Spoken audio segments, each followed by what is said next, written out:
தமிழ்நாடு நிதிநிலை அறிக்கை 2025-2026 எல்லாருக்கும் எல்லாம். தமிழக முதல்வரும் கழக தலைவருமான தளபதியார் அவருடைய பிறந்த நாளை முன்னிட்டு இன்றைக்கு மதுரை வடக்கு மாவட்டம் மேலூர் தொகுதியினுடைய சார்பில் ஏறத்தாழ 1000 காளைகளும் 650 வீரர்களும் இன்றைக்கு களத்தில் இருக்கிறார்கள்.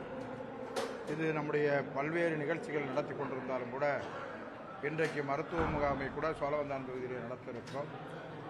இது தொடர்ந்து 4வது நாளாக 4 தொகுதிகளும் கிழக்கு தொகுதி, சோழவந்தான், மதுரை மேற்கு தொகுதி, இன்றைக்கு மேலூர் நடைபெறுவதற்கு காரணம் தமிழர்களுடைய திருநாளாம் தமிழ் திருநாளாம் தைத்திங்களிலே அலங்காநல்லூர், பாலமேடு, அவனியாபுரத்தில் தமிழகம் முழுவதும் இருந்து ஏறத்தாழ 12,000க்கு மேற்பட்ட மாடுகளும் 6,000க்கு மேற்பட்ட காளை வீரர்களும் அங்கே கலந்து கொள்ள முடியாத சூழ்நிலை.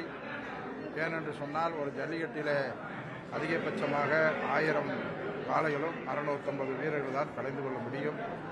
அப்படி பல பேர் விடுபட்டு போனவர்கள் அவர்களையும் திருப்திப்படுத்துகிற வகையில் தொகுதி வாரியாக இந்த ஜல்லிக்கட்டை நடத்துவதாக முடிவு செய்து இன்றைக்கு ஒரு தொகுதிக்கு 1000 மாடுகள் வரையில் இந்த நிகழ்விலே கலந்து கொள்கிறது. அதே நேரத்தில் இன்றைக்கு எதற்காக நம்முடைய தமிழர்களுடைய உணர்வு, தமிழர்களுடைய பாரம்பரியான விளையாட்டான ஜல்லிக்கட்டை முன்னிட்டு நம்முடைய மாண்புமிகு தமிழக முதலமைச்சர் அவர்கள் இன்றைக்கு அலங்காநல்லூருக்கு அருகிலே மதுரையில் தான் இது தமிழ்ச்சங்கம் காலத்தில் இருந்து இன்றைக்கு அந்த கலைஞர் நூற்றாண்டு ஏறுதல் அரங்கத்தை ஒன்றை அமைத்து அது இன்றைக்கு மக்களுடைய பயன்பாட்டுக்கு, அதே சமயத்தில் அதிகமாக இந்த பெண்களும் இந்த நிகழ்வை பார்வையிடுவதற்காக கலந்து கொள்கிறார்கள். எனவே எந்த பாகுபாடு இல்லாமல் சிறப்பாக இந்த ஜல்லிக்கட்டு தொடர்ந்து நடைபெற்று கொண்டு வந்தது. தமிழக பட்ஜெட் நடந்திருக்குது. ஆனால் எடப்பாடி பழனிசாமி நாங்கள் கொண்டு வந்த திட்டத்தை தான் அவங்க பட்ஜெட்டில் அறிவிச்சிருக்காங்கன்னு சொல்கிறாரு.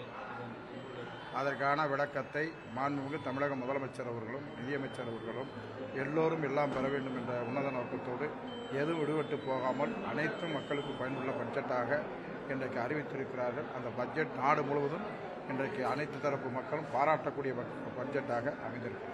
தமிழ்நாடு நிதிநிலை அறிக்கை 2025-2026 எல்லாருக்கும் எல்லாம்.